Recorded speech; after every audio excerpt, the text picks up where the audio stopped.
Welcome to Bad Ideas with Alec Flynn. Now lately, I gotta tell you, I've been feeling a little Chinese. I've been drinking a lot of green tea instead of coffee. I've been taking my lady out to dim sum quite often. And I finally nutted up and I bought those tickets to Shenyang. I'll tell you, I even rearranged my entire yearly goals just to align my ox birth year with 2026, the year of the flaming horse. Now you might say, Alec, based on your pale white face and your booming Northeast accent, you're not Chinese. Right. Why are you Chinamaxxing? What is Chinamaxxing? Well, Chinamaxxing is a romanticization of life in China, from praising Chinese culture to adopting elements of Chinese culture into one's daily life. But why am I Chinamaxxing? This is China, after all, an adversarial foe to the United States, one that we supposedly have a massive trade deficit with. We spar all the time over Taiwan, the South China Sea. Dude, I really gotta take a shit. Hold on, I'm gonna piss. I'm gonna piss and see if it's just piss. We're told that China's an enemy to us, yet everywhere I look, people are rocking Labubu's and telling me to take my shoes off inside. In my opinion, my bad idea this week is that this is just the beginning. Soon, we will be required by law to keep Labubu's, required by law to take our shoes off inside, and shower before sex. I'm not sure if that's a Chinese thing or not, but it seems like it might be. I think we are Chinamaxxing for the inevitable.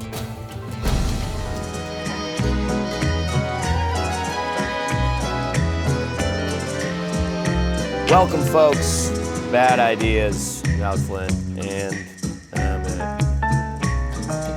welcome back to Bad Ideas, everybody. As you know, I've done this research all myself. I did not use AI. I'm going to try my best to make sure I cite all of my sources as best as I can. And of course, we are joined by the TMG crew, Evan, Zach, and my producer, Emmett. Emmett is Chinese, right, Emmett? 市长谁? Arigato. Now, the first thing I want to talk about is cultural soft power. Now, what is soft power? I know we're all thinking that that must be when you have a soft dick and you put it inside your girlfriend's mouth and kind of wait for it to get hard. Kind of like one of those shrinky dinks or seahorses that you get. But no, actually, soft power is the ability to affect others and maintain outcomes one wants through attraction and persuasion, rather than coercion or payment. A country's soft power rests on its resources of culture, values, and policies. A smart power strategy combines hard and soft power resources. Public diplomacy has a long history as a means of promoting a country's soft power, and soft power was essential in winning the Cold War. You might remember American culture seemed to overpower the Soviets when it came to the Cold War. People wanted nothing more than blue jeans and Michael Jordan. Then they would say, fuck the collective. If I can't get my hands on a Madonna CD, I'm gonna blow up a post office. We got this from the Harvard Kennedy School of Government. Shout out to that new show, The Kennedy Show. Not gonna watch it. So we're obviously not strangers to Chinese culture. We've been, getting our feet wet for quite some time now. We've been riding with Mulan. That's upside down. You guys remember Mulan? Emmett, you're Chinese, right? I am. I'm a quarter, but my mom is half, and then my grandmother was full, and actually my great-grandmother was, the whole family was part of was not, I wouldn't say Chinese royalty, but they were pretty prominent in Chinese culture in the 60s and the late 50s. Your family was very prominent in China and China's government? Yeah. 60s, 70s, 80s? Han Suyin was my great-grandmother. She's a revolutionary. She left communist China. She was a poet and a writer, but her husband was part of a very famous revolutionary moment in Chinese culture as well. No way. Yeah. Which one, Tiananmen Square? Yes. No way. Wait, was he the guy in front of the tank? No, he was driving the tank. Oh. Yeah. But he was very proud to serve his country and... Right. I mean, yeah, that guy was in the way.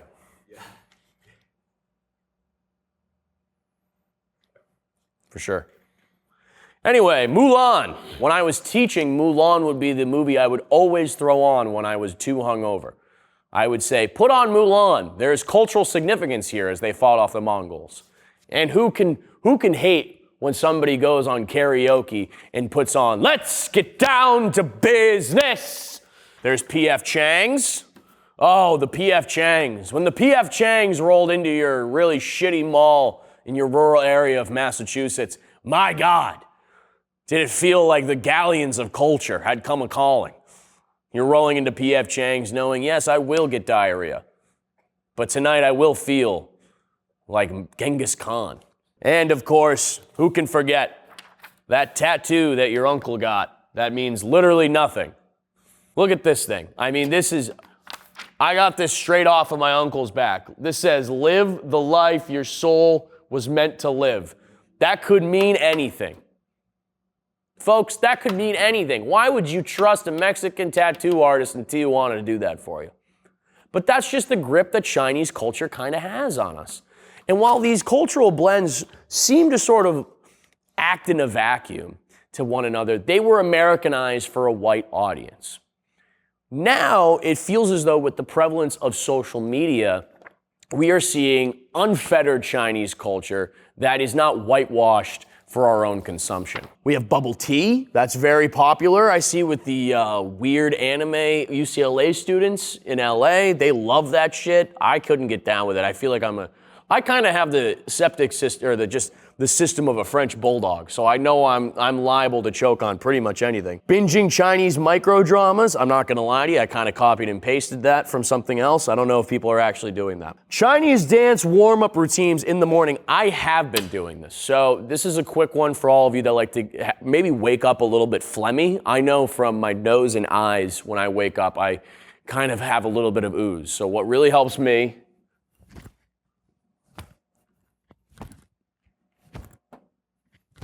just get that going. Just slap it out. You know what I mean?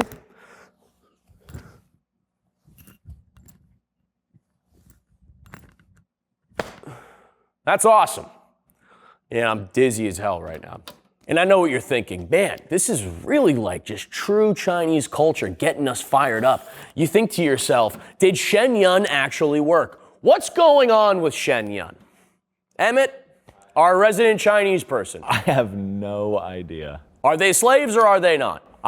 I can neither confirm nor deny what because their I'll tell you what, is. this lady looks kind of happy, but you can tell there's a deep sadness in her face. I'm gonna go to Shen Yun, dude. I think I'm gonna get Shen Yun for my buddy's bachelor party. I think I'm gonna do it. They're gonna be like, dude, where are the chicks? And I'm like, chicks?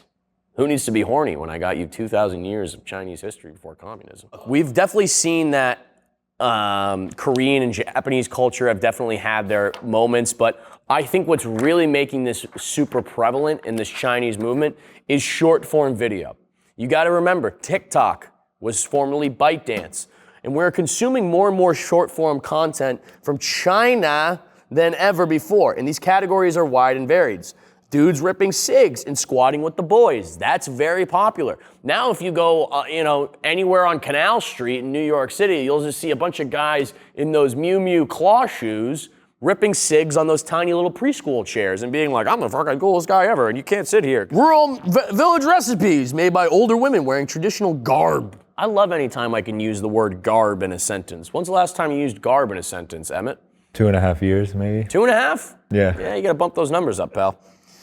Fashion influencers wearing jackets with Chinese toggle buttons. Listen, I don't want to name any names, but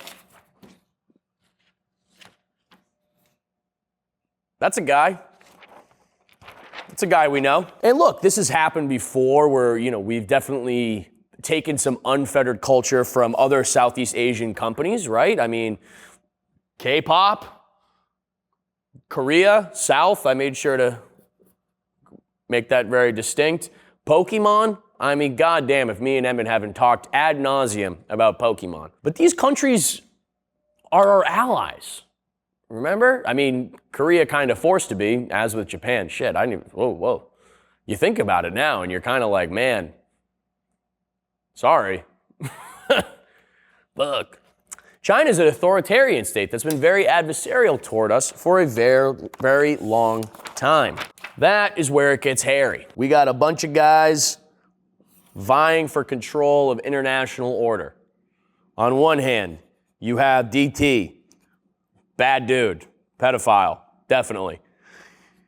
And then you have Xi Jinping, calculated, cool, calm, collected.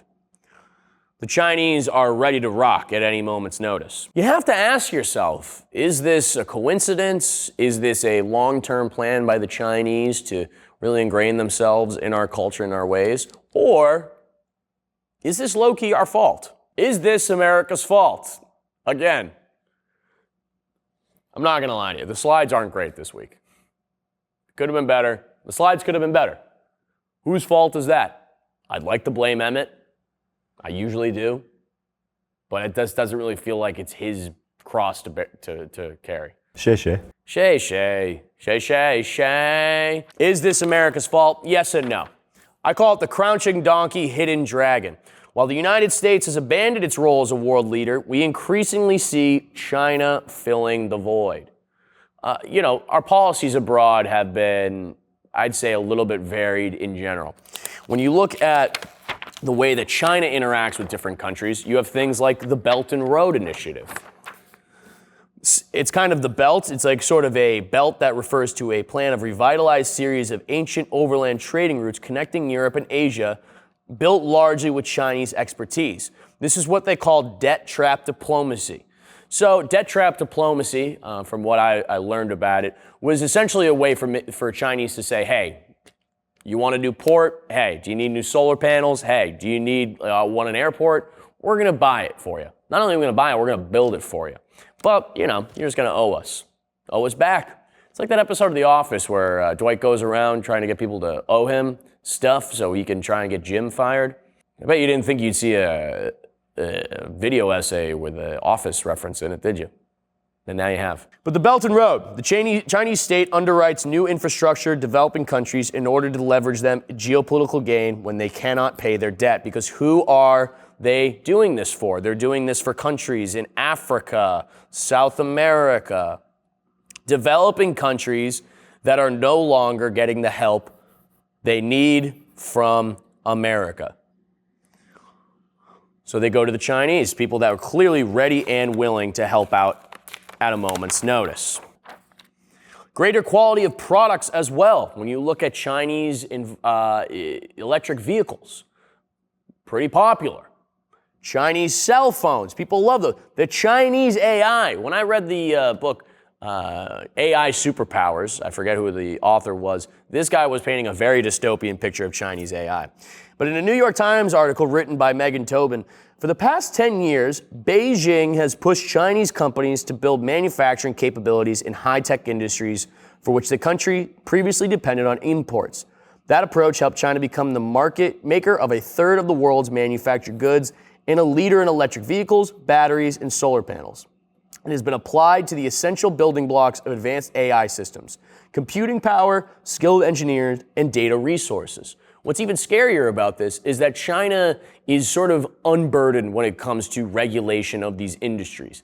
While they are very, very forward with their goal to become carbon neutral in the near future, they're still one of the largest reliant people on coal. So it's a bit of a catch-22 when it comes to that, but the goal for them when you're living in an authoritarian state that's run by communist powers is to say, we don't care how it happens, we just got to get there before anybody else. And that's going to apply with the hellish AI. AI is going to be a very, very important tool for warfare, very important tool for commerce, and just business in general. So China's saying, guess what? We're going to be the AI daddies of the New World Order. And you think to yourself, okay, Alec, then what is the U.S. policy towards most of the world during this time that, the Chinese have been inviting commerce and giving gifts and saying, oh, you need some help? We're going to help you guys out. This is the U.S. policy towards most of the world since 2000. I'd say that's a pretty accurate statement. I mean, we can kind of go through the hits here. Iraq, Kuwait, now Iran, Afghanistan. Just shout them out. Anybody got some ones I'm missing here? Emmett? I mean, recently Nigeria, right? Venezuela. Greenland, not yet. Greenland, soon. Cuba, soon. I mean, folks, we got one real bargaining chip, and that is, you don't play ball, we're gonna fuck you up. Which, believe it or not, people don't love. Shocking, I know. And you also gotta ask yourself, like, are we not cool? Is our culture sort of splintering out? Is the overall genesis of American decline being portrayed on social media through bad content? You know, is the right-wing culture being pushed on us by people like Turning Point USA with their halftime show that had Kid Rock acting like your uncle after a 4th of July cookout when he can't get a ride home? Or just the general look of like people like, yeah, hi, I'm Kayla Grace. Like, these are now the American stories that are pushed to the forefront. These are the American people that feel as though they want their culture. And their culture is potato salad, okay, in onion cups. Onion cups. The fact that I'm even putting those two words together kind of tells you that we are in a death spiral for culture in this country. Onion cup?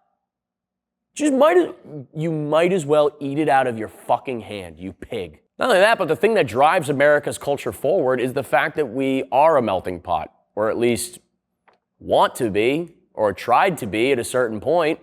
We could take cultures from around the world and mix them together into our own sort of American thing.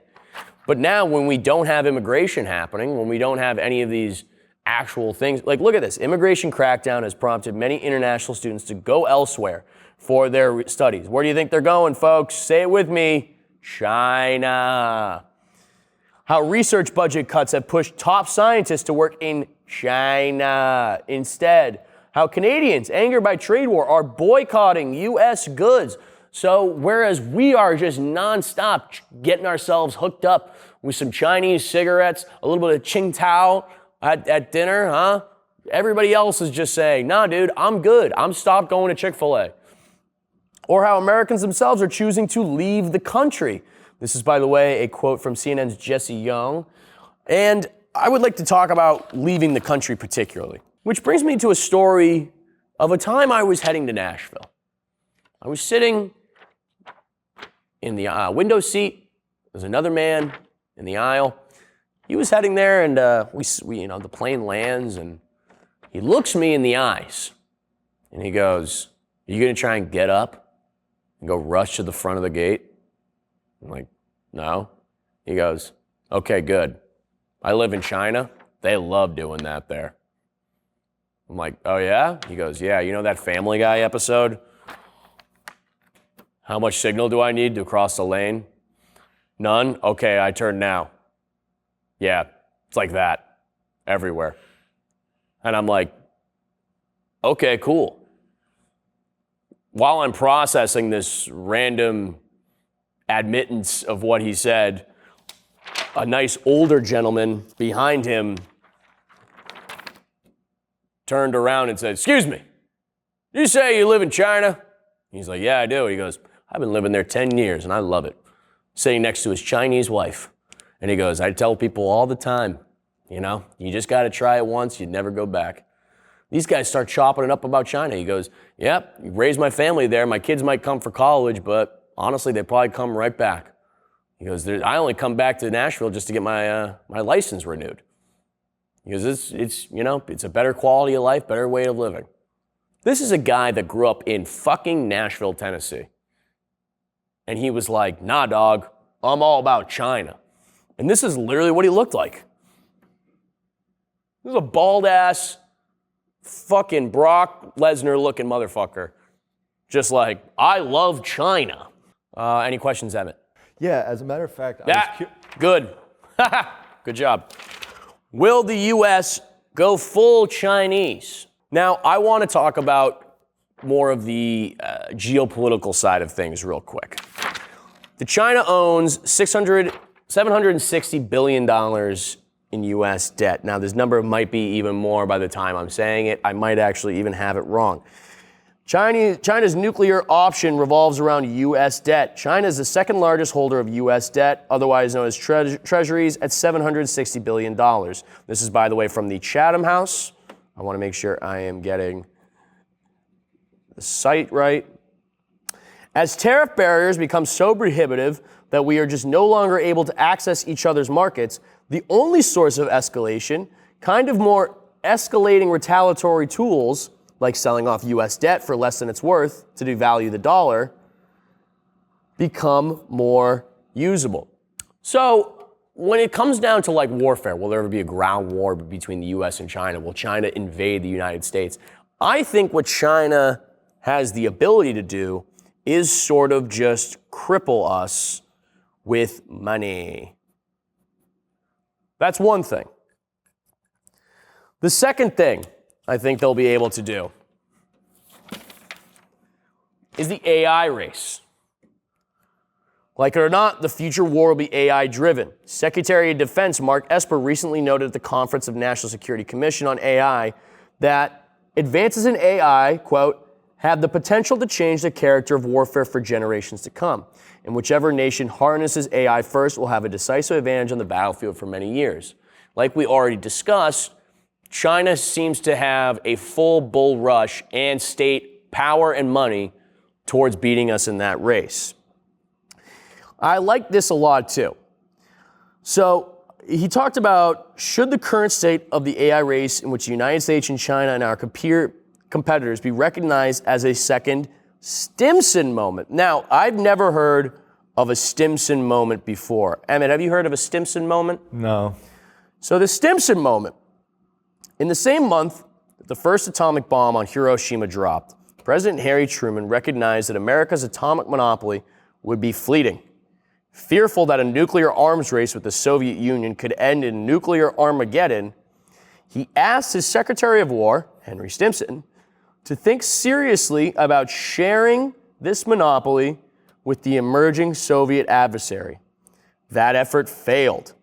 A similar effort to find ways in which the United States and China could jointly develop military applications of AI might also founder. But given the risk, shouldn't we explore a different effort? A Stimson moment. Could you imagine that? What, you're confused? Yeah, I don't get it. The idea would be like, if we both have this ability, it's mutual assured self-destruction. I see. Okay, that makes sense. Instead of both of us wondering if either one of us have the ability. Everybody at home keeping up? Send a plus in the chat. Send a thumbs up. A plus? A thumbs up? Stimson. It's all about Stimson. Not only that, but I'd also like to point out that China could become a once stabilizing power for allies that the U.S. once was. I mean, we see it already. Our president is cozying up to authoritarian leaders like Putin, Kim Jong-il. He's giving pardons to pretty much anybody that pays for his Bitcoin scheme. So, Britain's Keir Starmer, Canada's Mark Carney, last month as NATO, Finland, Petri Orpo, French President Emmanuel Macron. All these people are beginning to visit China. Viewed from Beijing, that list is a powerful sign that the era of talking about economic separation from China is waning, and Western leaders are finally seeing China as a reliable partner, in contrast to the U.S. under Trump. For so long, we've said, buddy, we're the world's piggy bank. Buddy, everyone comes to us, and all the buck runs through here. When you have a leader that is now looking inward, when a leader that is not only promoting sort of authoritarian tendencies, but kind of just using the entire country as a scheme to get rich, other people, other countries decide, who can we at least know will be straight with us? Who can we go to? Who's the devil I know? And that would be China. Beijing has pushed back against the narrative that it aims to, quote, take advantage of a rift between the U.S. and its allies. Yeah, I'm sure. Instead, it frames the warming of relations as proof of the appeal of its own market and its vision of the world. I mean, we're already seeing the appeal of its own market on TikTok, on the many trends that we're seeing.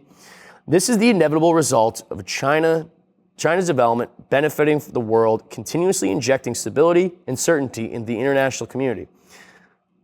This is also from Simone McCarthy, article, Parade of U.S. Allies from CNN. Now, look, as we end this bad ideas, I know that I've definitely sounded like this guy for the most time.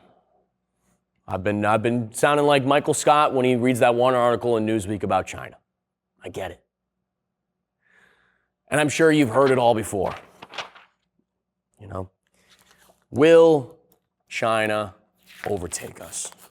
I don't think so. I mean, I hope not. And I'm probably wrong. But when it comes to Chinamaxxing, can we just have some fun with it? Will you let a white boy speak a little Chinese? Huh? I don't see Chinamaxxing as necessarily tokenism. I don't see it as anything more than truly aspirational Orientalism. In many trends in the past, you could see it as being very hateful. I mean, don't get me wrong, in 2020, we had a Stop Asian Hate campaign. This, to me, feels like sort of a celebration of Chinese culture, of traditional Chinese values, and it's fun. Everybody feels like they're in on this trend. And like most things on the internet, I'm sure it'll go away. You know, one minute we're talking about the Labubus, the next we're talking about clavicular and looks-maxing. These trends come and go at absolute breakneck speeds. So, if I were you, I would get out the Chinese cigarettes, drink a little Tsingtao, have some dim sum as well. I say, Chinamaxx to your little heart's desire. Much the way the rest of the world looked at America during the 60s as a place full of beautiful landscapes of cowboys, hamburgers, Hollywood, all of these great dreams and ideas that we have come to learn are not really true anymore. We kind of feel the same way about China. It's not so much tokenism. It's not necessarily degrading, but we appreciate this culture. And we're taking the little bits and pieces that we like and using them to improve our lives. And you know what? Fuck it. In a couple of years, I guarantee you, we're going to be using a lot of Chinese stuff. So from me to you, this has been Bad Ideas with Alec Flynn. If you really enjoyed this show, I'd recommend that you subscribe to the channel, like the playlist, or just show a friend. We're doing these fun deep dives every month. I really hope you stick around.